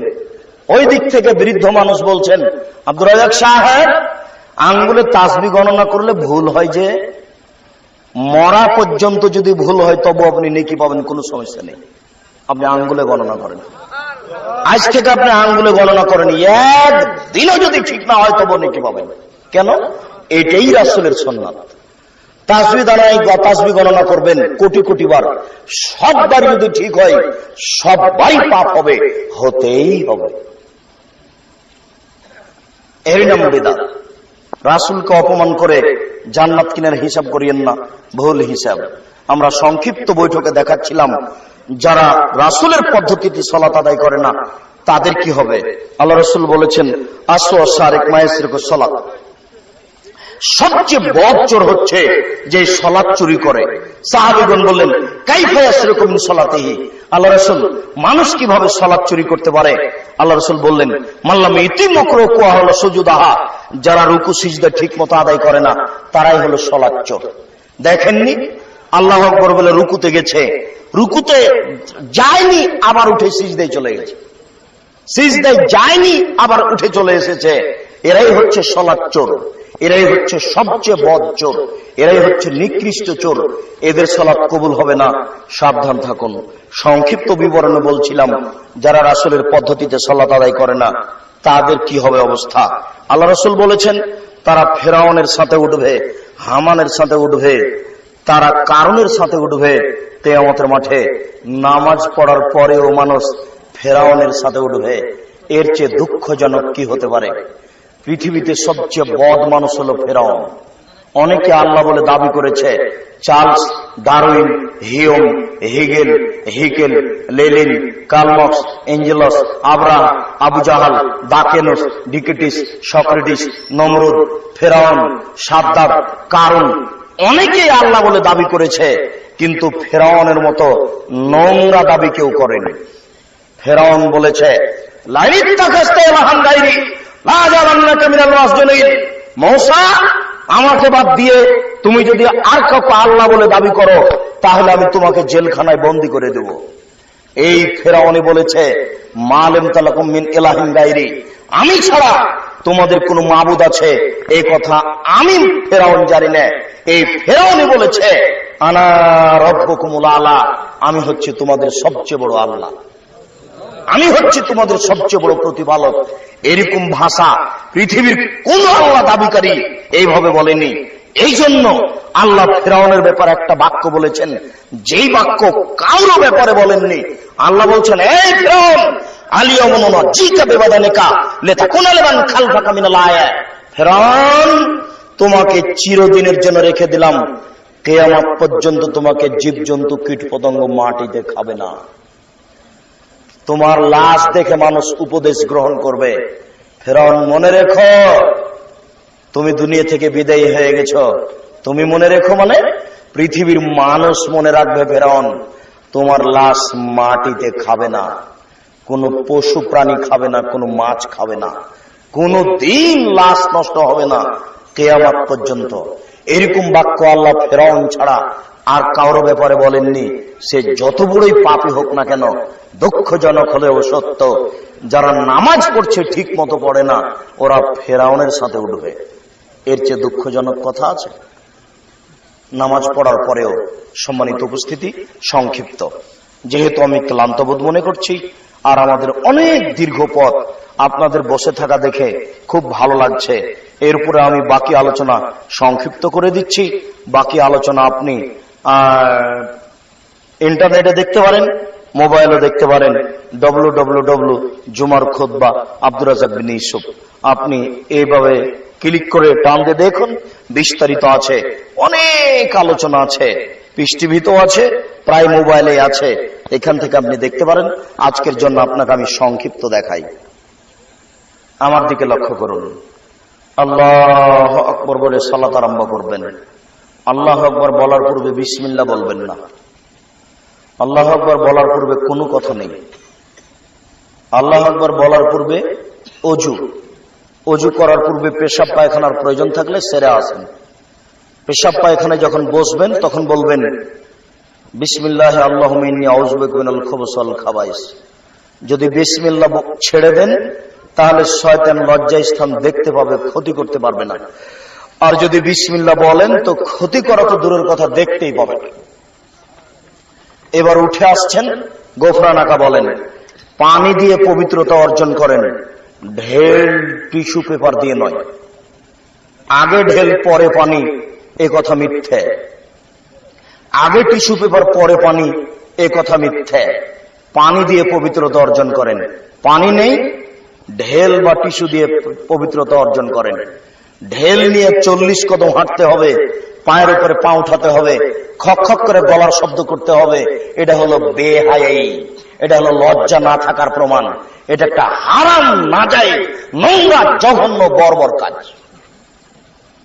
এই লোকটা একটু আগে বলছে যে হাঁটুর উপরে কাপড় উঠলে ফরজ তরক হয়। এই লোকটা আবার হাঁটুর উপরে কাপড় করে এইভাবে কুলুক ধরে হেঁটে বেড়াচ্ছে মানুষ সমাজে। আচ্ছা, ও ধরলো, তাকে পবিত্রতা অর্জন করতে হলো, তার স্ত্রীকে ধরা লাগবে না? ওর স্ত্রী পবিত্রতা অর্জন করবে না? ধর্ম একটা মানে নিজের ব্যাপার। ও যদি 4 দিন কুলুক নিয়ে হেঁটে বেড়াই, এরপরে যদি আবার পেশাবে বসে, পানি খরচ করার জন্য বসে, আবার পেশাব আসবে, তার মানে ওটা তার ধান্দা হয়ে গেছে। হবে 40 ঘন্টা যদি হেঁটে বেড়াই, 40 ঘন্টা তো হেঁটে বেড়াবে না, আবার পেশাবের প্রয়োজন হবে। একটা কথার কথা বললাম বেশি করে, 2-3 ঘন্টা যদি হাঁটে, এরপরে আবার যখন এই ঢেলটা টিস্যু পেপার ছেড়ে দিবে তেমনই পেশাব আসবে। কেন? এটা তার ধান্দা। আল্লাহ রাসূল বলছেন পেশাব আসুক, কাপড় ভিজে যাক, তাতে তোমার কি আছে যায়। তুমি অজু করলে একটু পানি নিয়ে লজ্জা স্থান সামনাসামনি এভাবে ঝেড়ে দাও, তাহলে তোমার যত সন্দেহ আছে সব দূর হয়ে যাবে। তুমি সহজকে ভারী করলে কেন? আল্লাহ আকবার বলার পূর্বে কোনো কথা বলা যাবে না। চট করে ওই বেদাতটার কথা মনে পড়লো। মুয়াজ্জিন সাহেব আজান দেওয়ার পূর্বে বলছে, আপনারা উঠুন, ঘুমের চেয়ে নামাজ উত্তম। এই কথা বললেই পাপ হবে, এই কথা বললেই রাসূলকে অপমান করা হবে। কেন? আল্লাহ রাসূল আগে এই কথা বলতে বলেননি। তিনি মুয়াজ্জিনকে বলেছেন তুমি শুরু করো, আল্লাহু আকবার। কাজে এখন যদি কেউ আল্লাহু আকবার বলার পূর্বে বলে আপনারা উঠুন, ঘুমের চেয়ে নামাজ উত্তম, তাহলে প্রথম যেটা হলো সেটা রাসূলকে অপমান করা হলো। আর দ্বিতীয় যেটা হলো সেটা হলো বিদআত, এর আর ইবাদত কবুল হবে না। আল্লাহু আকবার বলার পূর্বে যদি এখন বলেন নওয়াইতু নুসাল্লি আলা রাকাতিল লিযুহরে, জোহরের 4 রাকাতে নিয়ত করলাম, তাহলে পাপ হবেই, এরই নাম বিদআত। আল্লাহ রাসূল কিছু বলেননি। নিয়ত করতে করতে তো বুদ্ধি শেষ, তাহলে আর ইবাদত করব কি? জোহরের নিয়ত, মাগরিবের নিয়ত, এশার নিয়ত, তাহাজ্জুদের নিয়ত, রোজার নিয়ত, হজের নিয়ত, নিয়ত করতে করতে জীবন গেল, ইবাদতই করব না। যাক, সাবধান। আল্লাহু আকবার বলার পূর্বে কোনো কথা নেই।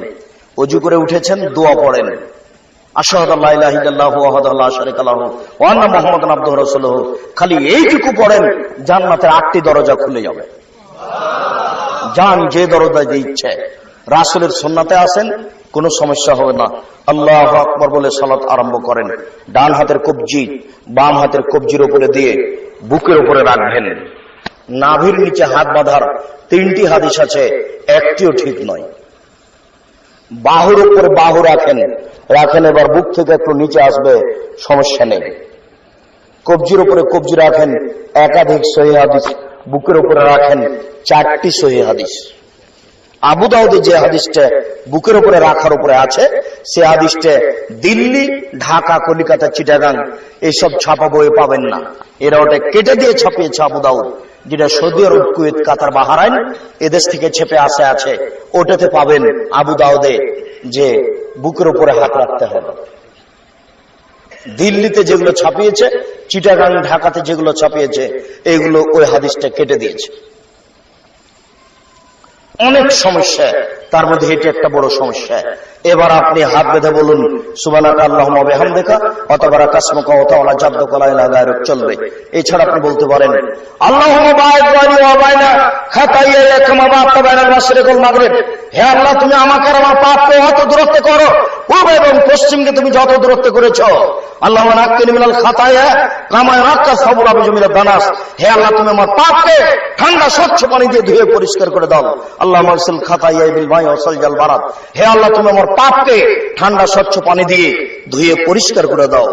এই কথা বলার পর আপনি বলুন আউযু বিল্লাহি মিনাশ শাইতানির রাজিম, আমি বিতাড়িত শয়তান, মারদুদ শয়তান থেকে পরিত্রাণ চাচ্ছি। বিসমিল্লাহির রহমানির রহিম, পরম দাতা দয়ালু আরম্ভ করছি। আলহামদুলিল্লাহি রাব্বিল আলামিন, বিশ্বজগতের প্রতিপালকের প্রশংসা। আর রহমানির রহিম, তিনি হচ্ছেন পরম দাতা দয়ালু, মালিক ইয়াউমিদ্দিন, তিনি হচ্ছেন বিচার দিনের মালিক। ইয়াকা নাবুদু, একমাত্র তোমার ইবাদত করি। ওয়া ইয়াকা নাস্তাইন, একমাত্র তোমার কাছে সাহায্য চাই। ইহদিনাস সিরাতাল মুস্তাকিম, তুমি আমাকে সোজা সঠিক পথ দেখাও।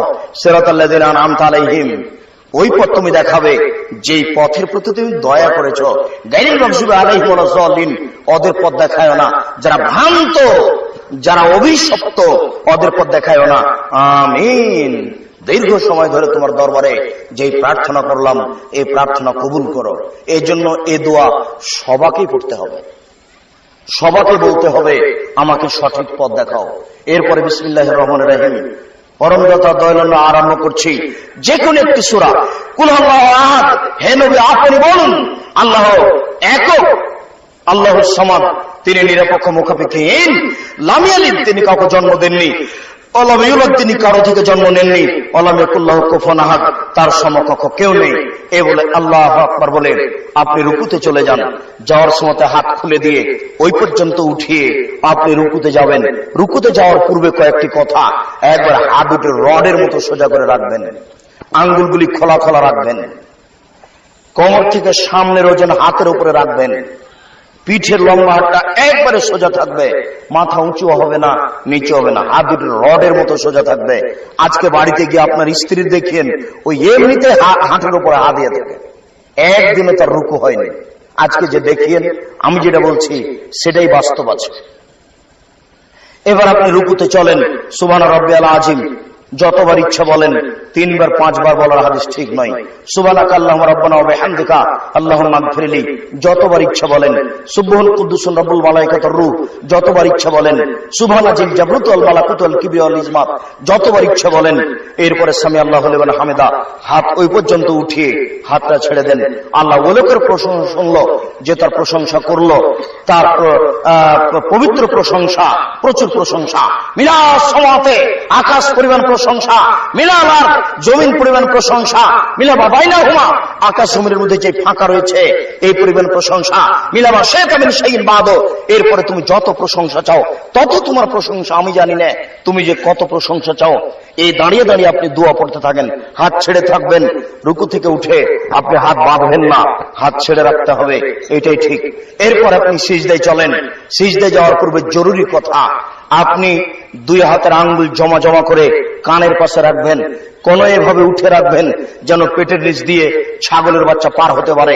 এতদিন পর্যন্ত যেভাবে সিজদা করছিলেন, আজকে নাক এবং কপাল তার চেয়ে 8-10 আঙ্গুল আগিয়ে রাখবেন, যাতে করে পিঠের লম্বা হাতটা একবারে সোজা হয়ে যায়, আর পা দুটি এইভাবে জমা লেগে থাকবে, 2 পায়ের মাঝে ফাঁকা থাকবে না। ওই যে মাযহাবী ইমাম সাহেব বলেছেন ডান পায়ের বৃদ্ধ আঙ্গুল নড়তে পাবে না, এই কথাটা মিথ্যে। যখন আপনি সিজদায় যাবেন তখন 2 পা জমা লেগে যাবে। কথা বুঝতে পারলেন না মনে হয়? 2 পা জমা লেগে যাবে, কোন এভাবে উঠে থাকবে। নারী পুরুষ একই ব্যাপার। যেসব নারী বুককে উরুর সাথে লাগিয়ে আঁটো সাঁটো হয়ে সিজদা করছে, ওদের সালাত হবে না। ওদের সালাত হবে না, ওদের সালাত হবে না, নারীদের পৃথক করে সালাত আদায় করতে হবে, এর প্রমাণে কোনো সহি হাদিস নাই। 4টি মানুষের জাল হাদিস আছে যে বুককে উরুর সাথে লাগিয়ে রাখতে হবে। আয়েশা রাদিয়াল্লাহু তাআলা এইভাবে সালাত আদায় করতেন না। পুরুষ নারীর সালাতের কোনো পার্থক্য নেই, এতটুক যে ইমাম যদি নারী দাঁড়ায় সামনে যেতে পাবে না, এটুকু পার্থক্য। নারী ইমামের যদি ভুল হয় তাহলে হাততালি দিয়ে তাকে সংশোধন করবে, সুবহানাল্লাহ নয়, এটুকু পার্থক্য, এছাড়া কোনো পার্থক্য নেই। এবার আপনি সিজদায় চলেন, সিজদায় বলেন সুবহান রাব্বিয়াল আলা, যতবার ইচ্ছা বলেন সুবহুন কুদ্দুসুন রব্বুল মালাইকাতুর রূহ, যতবার ইচ্ছা বলেন সুবহানাকা আল্লাহুম্মা রাব্বানা ওয়া বিহামদিকা আল্লাহুম্মা ইগফিরলি বলেন, নইলে বলেন সুবহান আল্লাহু ইন্নী আউযু বিকা আল্লাহু ইন্নী আসআলুকা আল্লাহুম্মা ইগফিরলি কুল্লাহু দিক্কাহু যুল্লাহু ওয়া আখিরাহু ওয়া লা নিয়াতাহু সিররা। হে আল্লাহ, তুমি আর আগের পাপ, পরের পাপ, ছোট পাপ, বড় পাপ, প্রকাশ্য পাপ, অপ্রকাশ্য পাপ, জীবনে যত পাপ করেছি সমস্ত পাপ তুমি ক্ষমা করে দাও। এটা সিজদায় বলা হয়। যতবার ইচ্ছা বলেন, উঠে আসেন আল্লাহুম্মা ইগফিরলি ওয়ারহামনি ওয়াহদিনি ওয়াফিনি ওয়ারযুকনি। হে আল্লাহ, তুমি আমাকে খেতে দাও, আমার প্রতি দয়া করো, আমাকে হেদায়েত দাও। আবার চলেন আপনি আরেক সিজদা করেন, এ হলো 1 রাকাত, এইভাবে আরেক রাকাত, এ হলো 2 রাকাত। আত্তাহিয়াতের বৈঠকে বসেন, বাম পায়ের পাতার উপরে বসবেন, ডান পা এইভাবে দাঁড় করে রাখবেন।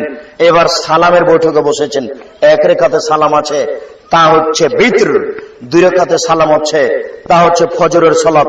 3 রাকাতে সালাম আছে, তা হচ্ছে মাগরিবের সালাত। 4 রাকাতে সালাম আছে, তা হচ্ছে জোহর, আসর, এশার সালাত। যখনই সালামের সালাত হবে তখন পাটা বাম দিকে বের করে দিবেন আর নিতম্ব মাটির উপরে রেখে দিবেন। বাম হাতের আঙ্গুল জমা জমা করে হাঁটুর উপরে রাখবেন, ডান হাতের এই কনিষ্ঠ আঙ্গুল দুটি জমা করে তৃতীয় আঙ্গুলের নখের উপরে বৃদ্ধা আঙ্গুল রেখে এইভাবে বৃদ্ধা আঙ্গুলের পরে আঙ্গুলটি নড়াতে থাকবেন অবিরাম। আমার দিকে দেখেন, এইভাবে হাতের গতি থাকবে। আবার দেখেন, এই 2টি আঙ্গুল জমা করে নেন, তৃতীয় আঙ্গুলের নখের উপরে বৃদ্ধা আঙ্গুলের পেট রাখেন, এরপরে হাঁটুর উপরে রেখে দিয়ে অবিরাম নাড়াতে হবে, একবার উঠাতে হবে। এটা একটা ভারতের সুন্নাত, এ ব্যাপারে জাল জয়ী ভুয়া হাদিস নাই। কিয়ামত পর্যন্ত একবার উঠানো প্রমাণ হবে না, অবিরাম উঠাতে হবে। আত্তাহিয়াত পড়েন, দোয়া আপনার দরুদ পড়েন, এরপরে দোয়ায়ে মাসুরা, আল্লাহুম্মা ইন্নী যালামতু নাফসি যুলমান কাসীরা। হে আল্লাহ, জীবনে খুব পাপ করেছি, তুমি আমাকে ক্ষমা করো। ফাগফিরলি, তুমি আমাকে ক্ষমা করো। মাগফিরাতু মিন ইনদিক, ক্ষমা তোমার পক্ষ থেকে হয়ে থাকে। ওয়ারহামনি ইন্নাকা আনতাল গফুরুর রহিম, তুমি যে ক্ষমাশীল, তুমি যে দয়াশীল, তুমি ক্ষমা না করলে কে ক্ষমা করবে? এরপরে বলুন আল্লাহুম্মা ইন্নী আউযু বিকা মিন আযাবি জাহান্নাম। হে আল্লাহ, আমি জাহান্নামের আযাব থেকে বাঁচতে চাচ্ছি। আউযু বিকা মিন আযাবিল কবর, আমি কবরের শাস্তি থেকে বাঁচতে চাচ্ছি। আউযু বিকা মিন ফিতনাতিল মাসীহিদ দাজ্জাল, আমি দাজ্জালের ফিতনা থেকে বাঁচতে চাচ্ছি। আল্লাহুম্মা আউযু বিকা মিনাল মাসাব ওয়াল মাগরাম, আমি বড় পাপ কর্য থেকে বাঁচতে চাচ্ছি। এরপরে আপনার যত দোয়া আছে কোরআনের সব পড়েন। রব্বির হামহুমা কামা রাব্বায়ানি সাগীরা, আল্লাহুম্মা ইন্নাকা আফুবুন তুহিব্বুল আফওয়া ফা'ফু আন্নী, যত হাদিসের দোয়া আছে আপনার অনুকূলে হলে পড়েন। এরপরে আসসালামু আলাইকুম রাহমাতুল্লাহ, আসসালামু আলাইকুম রাহমাতুল্লাহ। সালাত শেষ হয়ে গেল, আল্লাহকে ডাকা। এখন যা আসলো সেটা জিকির। আল্লাহু আকবার, আস্তাগফিরুল্লাহ, আস্তাগফিরুল্লাহ, আস্তাগফিরুল্লাহ, আল্লাহুম্মা আনতাস সালাম ওয়া মিনকাস সালাম, তাবারাকতা ইয়া জাল জালালি ওয়াল ইকরাম। অনেক দোয়া, আয়াতুল কুরসি, ইখলাস, ফালাক, নাস, এরপরে আরো তাসবিহ, তাহলিল, জিকির, আজকার। আসসালামু আলাইকুম রাহমাতুল্লাহ, আসসালামু আলাইকুম রাহমাতুল্লাহ, এভাবে হাতটি উঠিয়ে দোয়া করে বিহাক্কি লা ইলাহা ইল্লাল্লাহ, এভাবে মেরে দেওয়া, এটা হলো আল্লাহ রাসূলকে অপমান করা। এরকম ইবাদত চলবে না। সালাম ফেরার পরে দীর্ঘ সময় জিকির করুন। জি, আমিন আমিন সুম্মা আমিন বলে বক্তব্য শেষ করতে হবে। সম্মানিত উপস্থিতি, আমরা আলোচনার শেষে চলে এসেছি। আমরা চিরদিন থাকবো না। আব্দুল্লাহ বিন ফজল রাহিমাহুল্লাহ 4 ঘন্টা থেকে 8 ঘন্টা বক্তব্য দিতেন, এরপর আর নেই।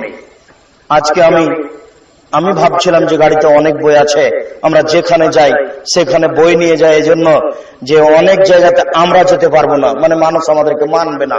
কিন্তু বই আর ছুড়ে মারলে কোথায় ছুড়ে মারবে? এই টেবিল থেকে না ওই টেবিল, বা কেউ পড়বে। এই জন্য এটা একটা বড় খিদমত মনে করি। আর রাস্তাঘাট মিথ্যা বই পুস্তকে ভর্তি হওয়া আছে, এই জন্য আমরা বিভিন্ন বিষয়ে বই লিখতে চাচ্ছি। তাফসিরও লিখেছি, আজকে মনে হয় 2 পাঠের কয়টা যেন আছে, আপনার তাওজিহুল কোরআন আপনি দেখুন, প্রথম পাঠ বা দ্বিতীয় পাঠ বইগুলি সংগ্রহ করুন, আর অন্যান্য বইগুলি সংগ্রহ করুন। সেগুলো মনে হয় 50 টাকা না কত টাকা। দেখুন, আল্লাহ আমাদের যারা মারা গেছে তুমি তাদের কবরের শাস্তি মাফ করো, আমরা যারা অসুস্থ তুমি তাদের আরোগ্য দান করো, আমরা যারা বেঁচে আছি তুমি তাদেরকে তোমার রাসূলের পদ্ধতি অনুযায়ী চলার তৌফিক দান করো। এই দাবি, এই দাওয়া, এই দোয়া রেখে আজকের সংক্ষিপ্ত আলোচনা এখানে শেষ করছি। সুবহানাকাল্লাহুম্মা ওয়া বিহামদিকা আশহাদু আল্লা ইলাহা ইল্লা আনতা আস্তাগফিরুকা ওয়া আতুবু ইলাইক। আসসালামু আলাইকুম ওয়া রাহমাতুল্লাহ।